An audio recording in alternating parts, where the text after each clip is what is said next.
Hello friends, very good morning. Welcome to the Hindu editorial analysis in Telugu. Independence Day celebrations. There are different offers that we are offering for our students who join before 15th August. 15th August లో join అయ్యే students కోసం కొన్ని special offers run చేస్తున్నాం. And we have also launched a UPS Infinity course for working professionals. Working professionals కోసం సెపరేట్గా course కూడా launch చేయడం జరిగింది. సో వీళ్ళకి అడిషనల్గా మెంటర్షిప్ అండ్ గైడెన్స్ కూడా ప్రొవైడ్ చేయడం జరుగుతుంది. అండ్ ఇది మీరు కాంటాక్ట్ చేయాల్సిన number. It comes with life time validity. Working ప్రొఫెషనల్స్తో పాటు రెగ్యులర్ కోర్సెస్ ఆన్లైన్ ఉన్నాయి, ఆఫ్లైన్ ఉన్నాయి. అలాగే స్టూడెంట్స్ కోసం కూడా స్పెషల్ కోర్స్ లాంచ్ చేయడం జరిగింది. మీరు ఏ డీటెయిల్స్ కావాలన్నా ఇక్కడ ఉన్న నెంబర్కి మీరు కాల్ చేసి వివరాలు కనుక్కోండి. అలాగే ఆప్షనల్స్, యూపీఎస్సీ ఆప్షనల్స్ మీకు pub ad, PSIR, sociology, anthro, Telugu literature optionals offer చేస్తున్నాము. We have also launched test series for UPSC optionals. మీరు ఆల్రెడీ కంప్లీట్ చేసుకుని ఓన్లీ టెస్ట్ సిరీస్లో పార్టిసిపేట్ చేయాలన్నా రావచ్చు. వై ఎల్టెక్స్ classes? Because we offer life time validity and unlimited test. There is no limitation to number of test that you can take, any number of test. ప్రతి Sunday test ఉంటుంది, topic wise ఉంటాయి, grand టెస్ట్లు ఉంటాయి. అలా కంటిన్యూస్గా రాస్తూనే ఉండొచ్చు till you get job వచ్చేంత వరకు. Test paper will be evaluated, test paper will be discussed and feedback will also be given. Feedback కూడా మీకు ఇవ్వడం జరుగుతుంది. ఇది మీరు కాంటాక్ట్ చేయాల్సిన నెంబర్. అండ్ కేవలం 10,000 రూపీస్కి మనం ఆఫర్ చేస్తున్నాం విత్ అన్లిమిటెడ్ వ్యాలిడిటీ. మీరు మన కోర్స్ తీసుకున్నారనుకోండి, test series will become free. Test series మీకు ఫ్రీగా వస్తుంది. If you are taking our optional infinity course, you will get test series for absolutely free. This is valid till 15th August only. ఇది మీరు contact చేయాల్సిన number. ఇది ఇవాళ మనం చూడబోతున్న editorial ఏ లా without ఫ్లా అనే పేరుతో వచ్చింది. ఇది మెడికల్ టెర్మినేషన్ ఆఫ్ ప్రెగ్నెన్సీకి సంబంధించి రీసెంట్గా ఒక ఉమెన్ సుప్రీంకోర్టును అప్రోచ్ అయింది. దానికి సంబంధించి కొన్ని విషయాలు సుప్రీంకోర్టు డిస్కస్ చేసింది. సో ఏంటి కథ అనేది ఒకసారి మనం చూద్దాం. చిన్న బ్యాక్గ్రౌండ్ ఇస్తాను, తర్వాత మనం స్టోరీలోకి వెళ్ళిపోదాం. రీసెంట్గా ఒక 25-year-old women she approached supreme court to terminate her 24-week pregnancy. 24-week pregnancy ఉంది తనకి. ఎందుకంటే తన పార్ట్నర్ తిని ప్రెగ్నెంట్ అని తెలియగానే వదిలేసి వెళ్ళిపోయాడు. సో తిను ఆ ప్రెగ్నెన్సీని టెర్మినేట్ చేసుకుంటాను అని చెప్పి హైకోర్టుకి వెళ్తే దానికి అప్రూవల్ రాలేదు. హైకోర్టు రిజెక్ట్ చేసింది. సో సుప్రీంకోర్టుకి తను అప్రోచ్ అయింది. సో సుప్రీంకోర్టుకి అప్రోచ్ అయినప్పుడు సుప్రీంకోర్టు మనకి జూలైలో 21st జూలై రోజు సుప్రీంకోర్టు తీర్పిచ్చిందనమాట. ఏమని చెప్పిందంటే supreme court yes you can avail abortion అని చెప్పింది. సో దానికోసం ఎయిమ్స్ వాళ్ళకి మీరు ఒక బోర్డు ఏర్పాటు చేయండి, స్టడీ చేయండి. If it is safe to abort, ఒకవేళ అబార్షన్ చేయడం దీనికి సేఫ్ అయితే మీరు అబార్షన్ చేసి రిపోర్ట్ సబ్మిట్ చేయండి అని చెప్పి ఎయిమ్స్కి సుప్రీంకోర్టు డైరెక్ట్ చేయడం అనేది జరిగింది అబౌట్ దిస్ లేడీ. అయితే ఇక్కడ విషయం ఏంటి అంటే ఈ అమ్మాయిని అబార్షన్కి హైకోర్టు ఎందుకు ఒప్పుకోలేదు అనేది క్వశ్చన్. హైకోర్టు ఎందుకు ఒప్పుకోలేదు అనేది క్వశ్చన్. ఇక్కడ రెండు ఆస్పెక్ట్స్ ఉన్నాయి. 20 weeks to 24 weeks ప్రెగ్నెన్సీ గుర్తుపెట్టుకోండి. 20 weeks to 24 week ప్రెగ్నెన్సీని టెర్మినేట్ చేయాలి అంటే ఫస్ట్ ఇద్దరు ఆర్ఎంపీస్ ఒపీనియన్ ఇవ్వాలి. ఒకళ్ళు కాదు, ఇద్దరు వేరు మెడికల్ ప్రాక్టీషనర్స్ అది చేసినా తప్పలేదు, ప్రాబ్లం ఏమీ రాదు, హెల్త్కి ఏమి ఇష్యూ రాదని చెప్పి ఒపీనియన్ ఇవ్వాలి. రెండోది, అండ్ కొన్ని కేటగిరీస్ని డిఫైన్ చేశారు. They define certain categories. So 7 categories of ఉమెన్ని డిఫైన్ చేయడం జరిగింది. ఆ 7 categoriesలో ఉన్న వాళ్ళకే ఈ పీరియడ్లో 20 week to 24 week ప్రెగ్నెన్సీని అబార్ట్ చేసుకునే అవకాశం ఉంది. ఇప్పుడు ఆ 7 categories ఏంటి అనేది మనం ఒకసారి చూద్దాం. సో చాలా ఇంపార్టెంట్ అది. We will look at those 7 categories of women. So mention చేసింది ఏంటి అంటే ఫస్ట్ మ్యారీడ్ ఉమెన్ ఒకటి మెన్షన్ చేశారు. తర్వాత డివోర్సీస్, ఎవరైతే డివోర్స్ తీసుకున్నారో వాళ్ళు. తర్వాత వచ్చేసి మనకి విడోస్,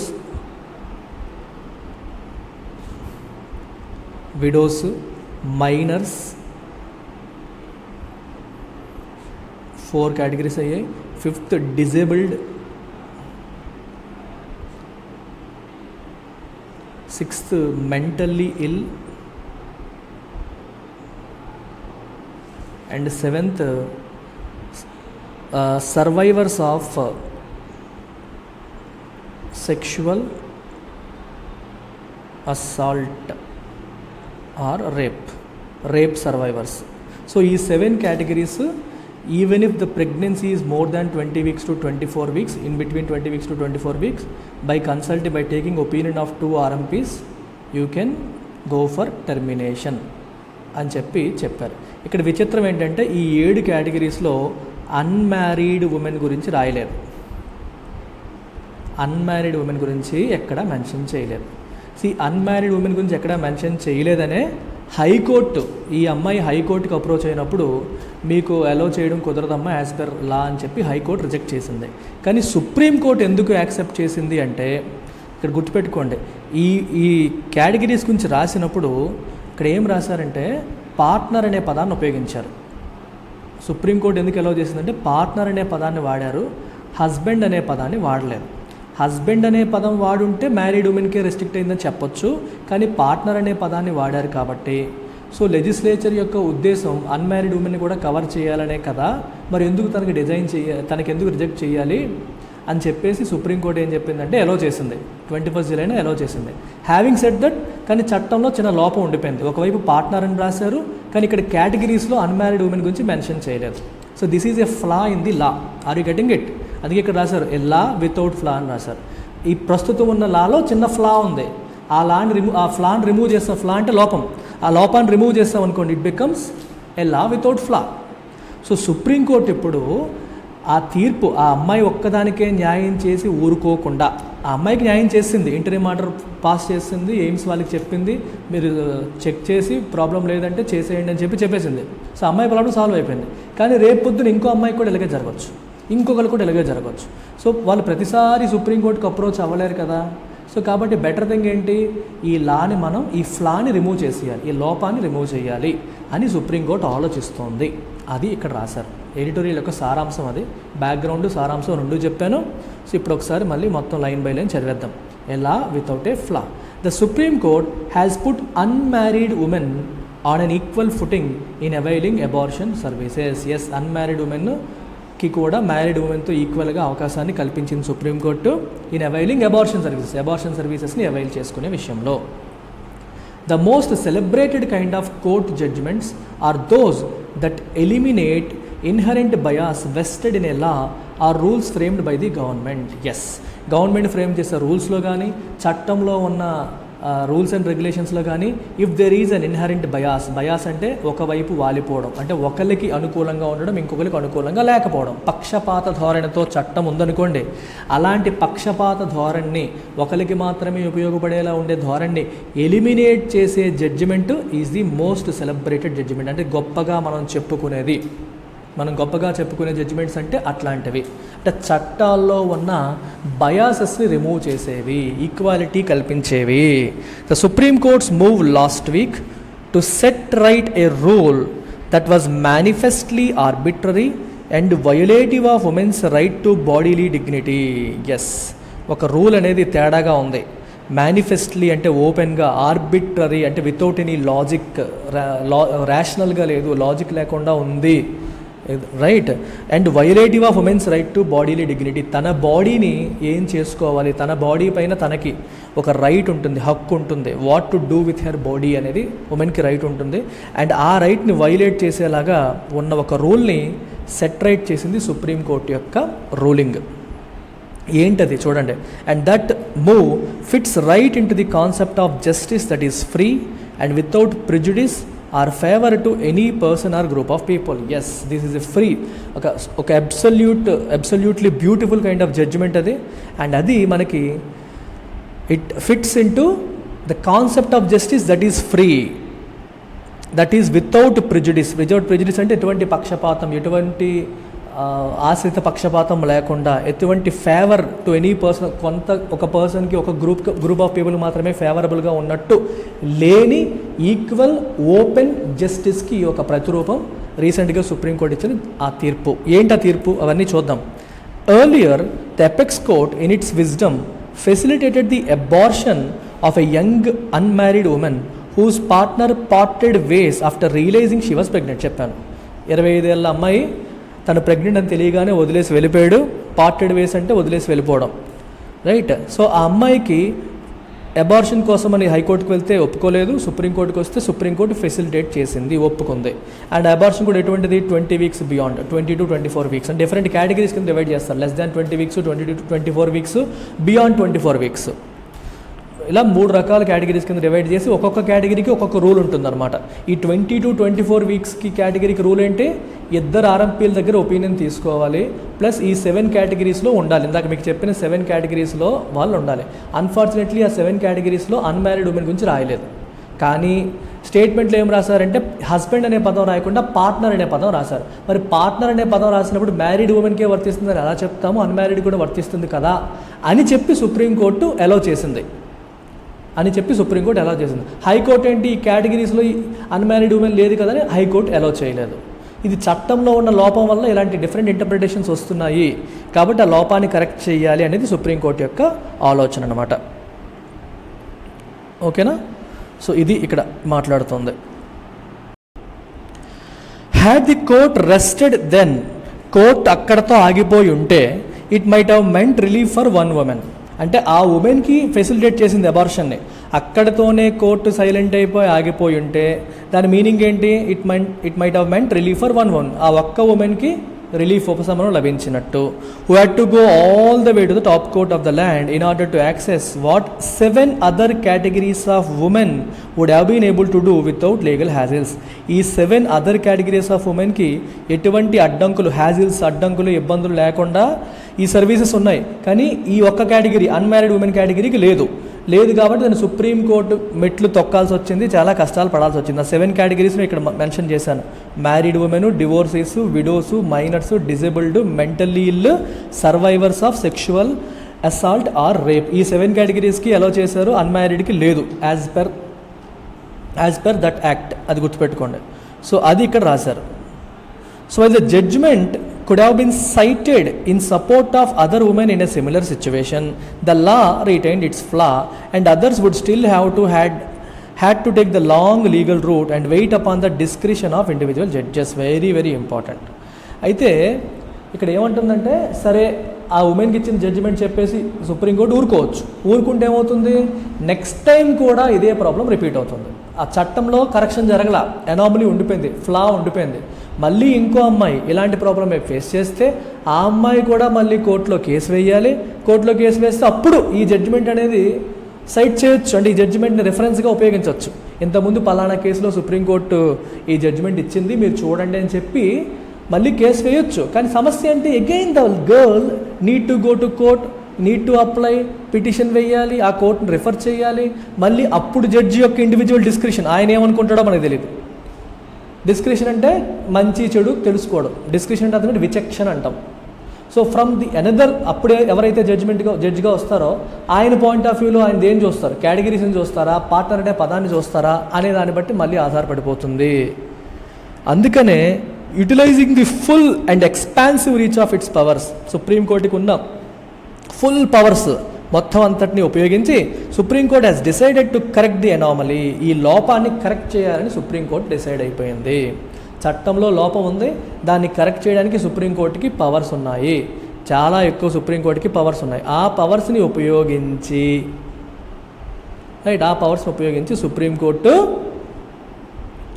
సుప్రీంకోర్టు ఈ అనామలీని కరెక్ట్ చేయాలని నిర్ణయించుకుంది. A bench comprising judges DY Chandrachud and JB Pardiwala are considering pronouncing a judgment which would make access to medical abortion a level playing field. So full-fledged judgement, ఆ అమ్మాయి వరకు జడ్జిమెంట్ ఇస్తారు July 21st. ఇప్పుడు August 10th ఒక full-fledged judgement ఇద్దామని చెప్పి అనుకుంటున్నారు. అందుకని యూనియన్ గవర్నమెంట్కి మీ ఒపీనియన్ చెప్పండి అని కూడా చెప్పారు. ఈ విషయంలో మీ ఒపీనియన్ ఏంటి, మీరు నిజంగా అన్మ్యారీడ్ ఉమెన్ని ఎక్స్క్లూడ్ చేద్దాం అనుకుంటున్నారా, లేకపోతే వాళ్ళని ఇంక్లూడ్ చేద్దాం అనుకున్నారా, మీ ఒపీనియన్ ఏంటి అని చెప్పి అడిగారు. సో వాళ్ళ ఒపీనియన్ తీసుకున్న తర్వాత ఫుల్-ఫ్లెడ్జ్డ్ జడ్జిమెంట్ ఇవ్వాలని డిసైడ్ అయ్యారు. ఫుల్-ఫ్లెడ్జ్డ్ జడ్జిమెంట్ వచ్చిందనుకోండి, మరి మార్చక్కర్లేదు. The medical termination of pregnancy act 1971 and its rules, ఈ రూల్స్ 2003, ఇది వెరీ వెరీ ఇంపార్టెంట్. ఈ 2003లో వచ్చిన రూల్స్లో 7 కేటగిరీస్ని మెన్షన్ చేశారు. They prohibit unmarried women who are between 20 weeks to 24 weeks pregnant to terminate the pregnancy. Unmarried ఉమెన్ని వాళ్ళు ప్రొహిబిట్ చేస్తున్నారు according to that rule. The court's argument pierced at the heart of the iniquity in the law. Iniquity అంటే unfairness. ఈ చట్టంలో ఒక చిన్న unfairness ఉంది. It is not fair to unmarried women. So court యొక్క ఆర్గ్యుమెంట్ ఈ unfairness యొక్క heart అంటే సరిగ్గా దాని సెంటర్లో గుచ్చింది అని అర్థం. అంటే అన్ఫెయిర్గా ఉంది ఆ లా యొక్క సెంటర్లో కోర్టు యొక్క ఆర్గ్యుమెంట్ గుచ్చుకుంది అంటే కరెక్ట్ చేసింది అనే మీనింగ్ అనమాట.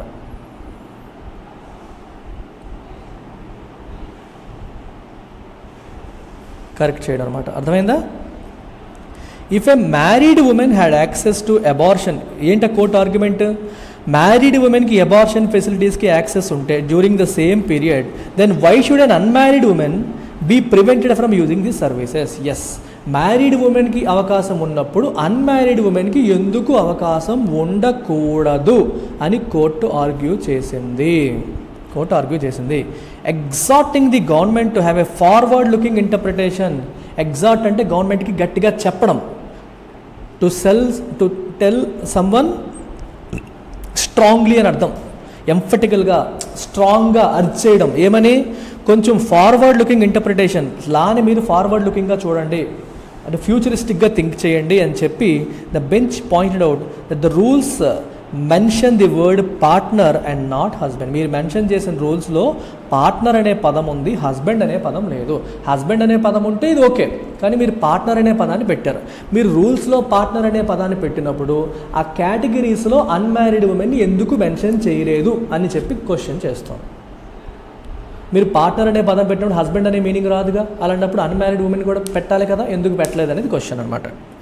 If the supreme court was feted for taking a liberal view of the law, its act of pushing the envelope further to set right existing anomalies in law is to be celebrated in full measure. Yes, Supreme Court లాని నీట్గా లిబరల్గా interpret చేసింది. అలా చేసినందుకు దాన్ని మనం honour చేయాలి, ప్రశంసించాలి, గౌరవించాలి.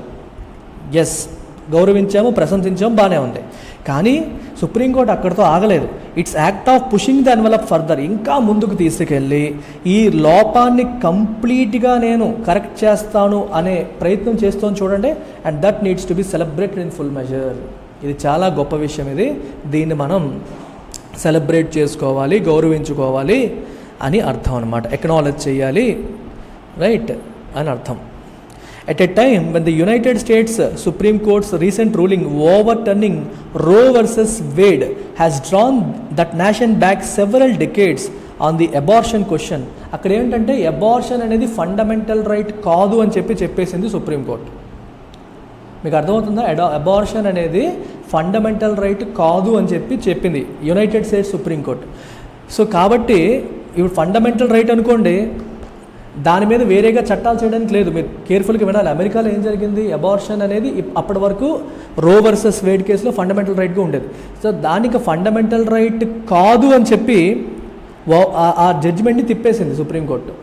కాదని చెప్పింది. ఫండమెంటల్ రైట్ కాదు అన్నప్పుడు ఏమవుతుంది? అమెరికాలో ఉన్న డిఫరెంట్ స్టేట్స్ 50 రాష్ట్రాలు ఉన్నాయి. 50 రాష్ట్రాలు 50 రకరకాల చట్టాలు చేసుకోవచ్చు. కొన్ని రాష్ట్రాలు అబార్షన్ని అలౌ చేయొచ్చు, కొన్ని రాష్ట్రాలు అబార్షన్ని అలౌ చేయకపోవచ్చు, ప్రొహిబిట్ చేయొచ్చు. అది వాళ్ళ ఇష్టం, ఆ రాష్ట్రాల యొక్క గవర్నమెంట్స్ యొక్క ఇష్టం. సో ఇప్పుడు ఏమవుతుంది? కొన్ని రాష్ట్రాలు అబార్షన్ని కంప్లీట్గా ప్రొహిబిట్ చేస్తాయి, కొన్ని రాష్ట్రాలు అలౌ చేస్తాయి. Depending upon the government, party in government, A party గవర్నమెంట్లో ఉంది అనే దాన్ని బట్టి అది ఆధారపడుతుంది. సో ఆ రకంగా సుప్రీంకోర్టు, అమెరికన్ సుప్రీంకోర్టు అమెరికాని కొన్ని దశాబ్దాలు వెనక్కి లాగేసింది. హిందూ పేపర్ ఏమంటున్నాడంటే ఉమెన్కి అబార్షన్ చేసుకునే హక్కు ఉండాలి, అది తన రైట్, అది హ్యూమన్ రైట్స్ అవి. తన బాడీలీ ఇంటిగ్రిటీ, తన బాడీ మీద తనకు హక్కు లేకపోవడం ఏంటి అనేది హిందూ ఎడిటోరియల్ యొక్క వాదన. అమెరికన్ సుప్రీంకోర్టు ఏం చేసిందంటే అది ఫండమెంటల్ రైట్ ఏమీ కాదు, మీరు డిసైడ్ చేయొచ్చు అని చెప్పి స్టేట్ గవర్నమెంట్ చేతిలో పవర్ పెట్టేసింది. సో కొన్ని రాష్ట్రాలు ఏం చేస్తాయి? అబార్షన్ని ప్రొహిబిట్ చేస్తాయి. అంటే అమెరికా లాంటి ప్రోగ్రెసివ్ నేషన్ కూడా ఇలాంటి రిగ్రెసివ్ స్టెప్ తీసుకుందని చెప్పి ఇక్కడ తిడుతున్నాడు. కానీ ఇండియాస్ ఎపెక్స్ కోర్ట్స్ మూవ్, కానీ ఇండియన్ ఎపెక్స్ కోర్ట్ ఏం చేసింది? అబార్షన్ హక్కు అందరికీ కల్పించింది, ప్లస్ అన్మ్యారీడ్ ఉమెన్ కూడా కల్పిస్తోంది. Move stands out in sharp contrast. It is the surest example of the court's willingness to be modern and progressive. So ఇది దేనికి example? ఇది మన కోర్టు మోడర్న్గా ఉండాలని ప్రయత్నం చేస్తోంది, ప్రోగ్రెసివ్గా ఉండాలని ప్రయత్నం చేస్తుంది అనడానికి it is the surest example అని మనం చెప్పొచ్చు.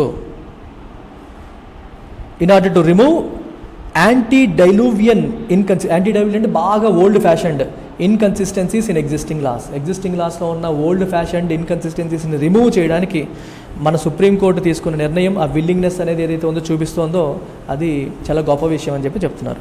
It is also in the full spirit of article 14 of the constitution that guarantees to all persons equality before law and equal protection of law. Now equality before law, అందరికీ సమానమైన equality before law ఉంది, equal protection of loss కూడా ఉంది. చట్టం ముందు అందరూ సమానమే, చట్టం అందరినీ ఒకేలాగా ప్రొటెక్ట్ చేస్తుంది అనే విషయం కూడా కనిపిస్తుంది. మ్యారీడ్ ఉమెన్కి ఒకలాగా, అన్మ్యారీడ్ ఉమెన్కి ఒకలాగా లేదు. The law cannot cherry pick beneficiaries.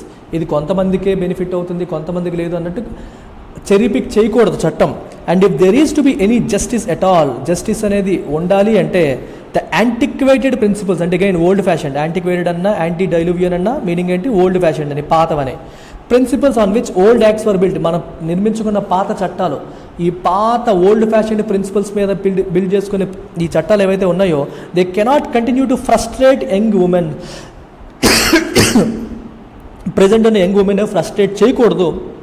Who claim autonomy of their body, వాళ్ళ బాడీ మీద ఫుల్ అటానమీ కోరుకునే యంగ్ ఉమెన్ని ఈ పాత చట్టాలు ఫ్రస్ట్రేట్ చేయకూడదు, ఇరిటేట్ చేయకూడదు.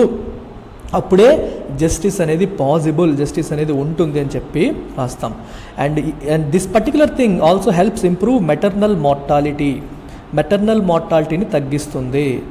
చూడండి, ఈ అన్వాంటెడ్ ఇప్పుడు ఏమవుతుందంటే చట్టం ఎలా చేయట్లేదు అనుకోండి, వీళ్ళు ఇల్లీగల్ మెథడ్స్లో ప్రెగ్నెన్సీని ఎండ్ చేయడానికి ట్రై చేస్తారు. మెడికల్గా అవ్వలేదు అనుకోండి, ఏదో బొప్పాయి జ్యూస్ తాగేయడం ఇట్లాంటి పనులు కొన్ని చేస్తూ ఉంటారు, జిల్లేడు పాలు తాగేయడం, ఇలాంటి అన్సేఫ్ మెథడ్స్కి వెళ్ళడం వల్ల అది మెటర్నల్ మార్టాలిటీకి దారి తీయొచ్చు. అంటే తను చనిపోవచ్చు, తను చనిపోయే అవకాశాలు ఉంటాయి. కొంచెం అన్వాంటెడ్ ప్రెగ్నెన్సీస్ వల్ల రకరకాల ప్రాబ్లమ్స్కి దారి తీసే అవకాశం అనేది ఉంటుంది. సో మన సస్టైనబుల్ డెవలప్మెంట్ గోల్స్లో కూడా మనం దీని గురించి మాట్లాడతాం. So you will mention with sustainable development goal talks about maternal mortality గురించి మెన్షన్ చేసిన సస్టైనబుల్ డెవలప్మెంట్ గోల్ ఏంటి అనేది మీరు నాకు కామెంట్ సెక్షన్లో పెట్టండి. ఓకేనా? I hope you have understood. 2 aspects ఇక్కడ. ఒకటి, పార్ట్నర్ అనే పదం, హస్బెండ్ అనే పదం కాదు, పార్ట్నర్ అనే పదం ఉంది చట్టంలో. మరి దీని ప్రకారం మ్యారీడు అన్మ్యారీడు అందరికీ అవుతుంది కదా అనేది సుప్రీంకోర్టు వాదన. కానీ ఇంకో వైపు ఏంటి, కేటగిరీస్ మెన్షన్ చేశారు ఎవరికి అప్లై అవుతుంది. ఈ కేటగిరీస్లో అన్మ్యారీడ్ ఉమెన్ గురించి రాయలేదు, ఇక్కడేమో రాయలేదు, ఇక్కడేమో పార్ట్నర్ అనే పదాన్ని వాడారు. అందుకని కన్ఫ్యూజన్ వచ్చింది. హైకోర్టు ఏమో ఈ కేటగిరీస్ చూసింది, సుప్రీంకోర్టు ఏమో ఈ పార్ట్నర్ అనే పదాన్ని చూసింది. సో అందుకని సుప్రీంకోర్టు ఇప్పుడు ఈ అనామలీని కరెక్ట్ చేయాలని చెప్పి ఫుల్ ఫ్లెడ్జ్డ్ జడ్జిమెంట్ ఇస్తానని చెప్పి గవర్నమెంట్కి తన ఒపీనియన్ అడిగింది. ఫుల్ ఫ్లెడ్జ్డ్ జడ్జిమెంట్ ఇంకా రాలేదు, వస్తుంది.